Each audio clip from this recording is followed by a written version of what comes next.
In the name of the Holy Trinity, Creator, Redeemer, and Sanctifier. Amen. Please be seated. Verse 34 of this reading is so significant, so important, so definitional. If you would be my follower, deny yourself, take up your cross, and follow me. Then my entire sermon will focus on this hugely important verse. It's extremely important for us that we not fall into one of the great temptations of biblical interpretation, which is to fail to listen closely to what the text is saying, and instead to project our thoughts and our feelings and often our fears all over the text. Notice, for example, that this passage, which is strong, if you want to be my follower, deny yourself, take up your cross, and follow me. Notice that it doesn't say, if your life is going great, make it miserable. It doesn't say, go and find any old cross, and find 2 or 3 of them. It says, pick up your cross. It doesn't say, if you're in a phase of your life where things are good, and the goodness and the truth and the beauty of life are self-evident, and things are wonderful, it's a sunny time, make it miserable. It doesn't say that. It says, if you want to be my follower, deny yourself, pick up your cross, and follow me. So to read this carefully and understand what it means, let's ask some basic questions to sleuth this out. First off, what is meant by a cross? Well, we know that the cross was the ancient form of torture in the Roman world. We know that Jesus died on a cross. And we know that it's fairly remote that any of us are going to die from physically carrying or being crucified on a cross. So the cross is a symbol. And what's it a symbol for? It is a symbol for those things in our life that when they happen to us, put an end to a very important part of our life. They are a profound, existential death experience. I'm not talking about what we would talk about clinically as an adjustment situation. You're coming out of high school, you're going into college, you're coming out of college, you're starting a job, you've gotten married, you have kids, you need to learn new skills. Yes, there's suffering in that. Yes, there's growth. But those are adjustment situations. That's a normal part of the human life cycle. No, no, no. A cross is an existential situation that puts the life as we've known it to an end. Like what? Like the death of our spouse. Like the death of one of our children or our grandchildren. The death of a sibling. Struggling with a potentially terminal disease. The onset of some mental illness that cannot be cured. Loss of a job that you love. Loss of a marriage that you may have loved. We're not talking about small little adjustment things, no matter how painful they are. We're talking about those huge existential situations that when they come in our life, they put an end to a cherished and beloved part of our life. Indeed, they open up an enormous sinkhole in our life where we find ourselves fallen and enshrouded by darkness and fear and danger, and it is a time of enormous personal terror. They are a cross. Now, a follow-up question would be to ask, do we always have a cross in our life? And I have to tell you, when I think of my life and I think of my 20s, for example, I didn't have any cross in my life in my 20s. I mean, I had adjustments. I grew up in Rhode Island, went to college, moved to the Deep South, was in New Orleans. There were cultural changes and a job and, meeting people, and I didn't know anybody. Yeah, I had things I had to learn, and there was some suffering, and, knowing me, it was probably, oh, woe is me, but no. They were adjustment stuff. They weren't a cross. A cross is something far greater. And I think it's pretty obvious that we can go through moments in our life where we have no cross. Notice how Jesus doesn't say, to be a faithful follower of mine, deny yourself, and if you're having a great time in your life where the goodness and truth and beauty are self-evident, go find a cross and make your life miserable. He doesn't say that. He says, if you want to be a faithful follower of mine, deny yourself, pick up your cross, and follow me. Indeed, there really are times where it's appropriate to double down on yourself and actually work on yourself. You're moving into the new professional world. You need to learn new skills. It's a great time to focus on the self and learn those skills. You've gotten married, you've had kids, you need to learn parenting skills. That's a great time to double down on the self. When you have a crisis and you have an existential crisis and a cross in your life, it's a horrible time to double down on the self. So Jesus says, if you're going to be a follower of mine, don't double down on the self. Deny yourself. Pick up your cross and follow me. I think there is an implicit word in here that if it were more explicit would help us understand this passage even more. And that word is when. When there is a cross in your life, deny yourself, pick it up, and follow me. Now, in truth, there are a lot of things we can do instead of following Jesus in this way. A really popular one is we can totally deny that we have a cross. I got to tell you, as a former therapist, honestly, I think denial takes a pretty bad rap.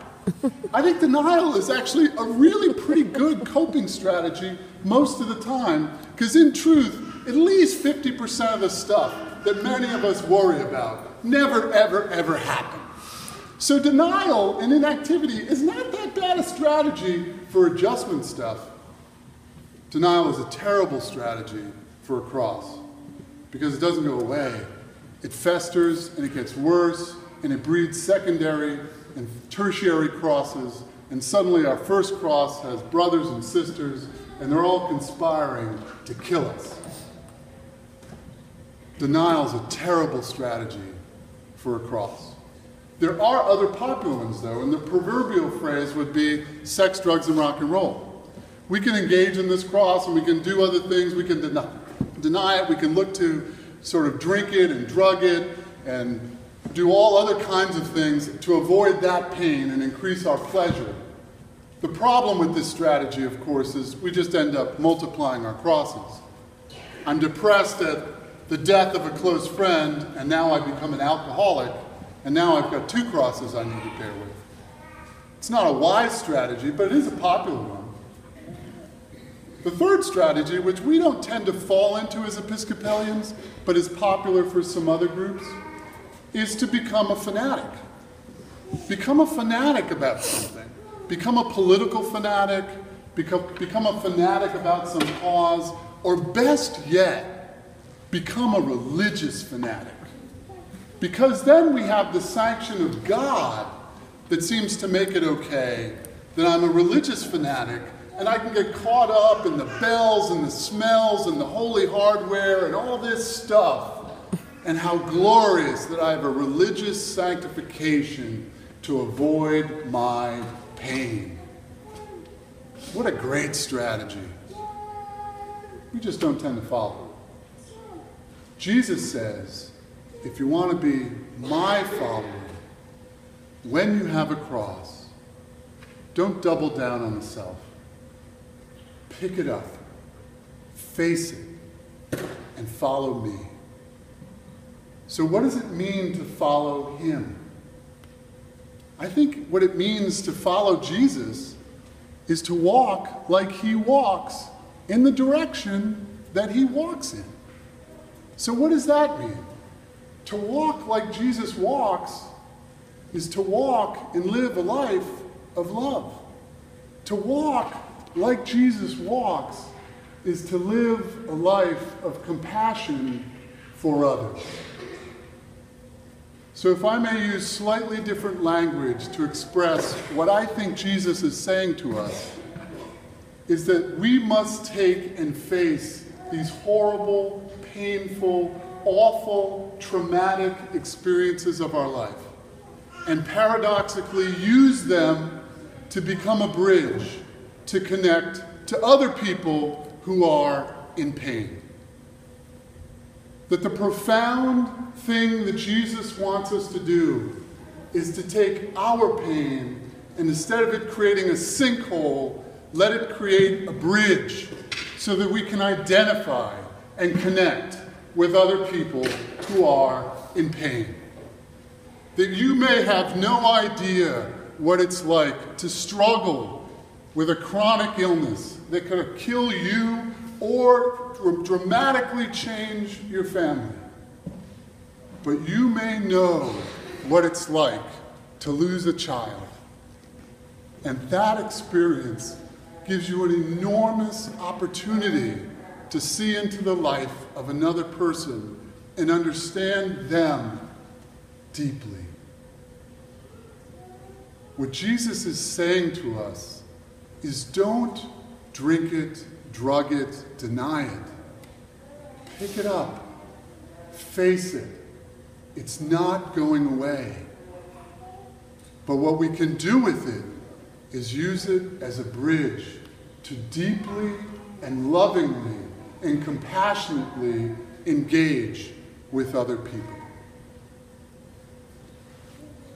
I have to tell you as a New Orleanian that this is the great insight that my neighbors and I learned. What you don't know is that not only were my house and businesses flooded, but all of us from the Broadmoor neighborhood, which is 7,000 people in 2,400 buildings, all of us were slated to have all of our buildings destroyed and our properties allegedly given fair market value. None of us trusted that because the city wanted to use that area as a drainage park. We had to fight for a year just to have the right to then struggle with rebuilding our homes and our lives. And I tell you the God's honest truth, that when we came together as a community, black and white, young and old, Democrat and Republican, and we used our pain to help understand one another and what that pain was like for the other person, that experience was liberating. This pathway of Jesus can totally transform our lives if we will engage in it. And it has been my experience that that is absolutely true. If you want to be my follower, Jesus says, deny yourself, focus on the other, pick up your cross, and follow me. Use it as a bridge to engage and encounter others with deep love and compassion. So this morning, some questions for us are, do you have a cross in your life right now? And you may not. This passage is not saying run out and find one. If you don't have one going on, and thank God there are phases of our life where we don't, enjoy the goodness and truth and beauty of life, because that's what helps sustain us when these crosses appear. And I tell you truthfully as a minister, and I tell you even more profoundly as someone who has done therapy with hundreds of kids and adults and families, every single person walking has a cross in their life. They have it now, and they will have it, and you know that to be true. You know what it's like to get to know someone and get to know and be invited deeply into their heart and suddenly realize, oh my gosh, I had no idea that was going on. I'm here to tell you, it goes on with all of us, eventually, no exceptions. Jesus knows that, so he tells us, don't run from it. Face it, pick it up, and let it be a bridge to connect to other people who are in pain. So if you've got a cross going on in your life right now, what's your relationship to your cross? Slightly different wording. In your relationship with your cross, how's it working for you? How's it working for you? If you want to be my follower, Jesus says, deny yourself, pick up your cross, and come, follow me.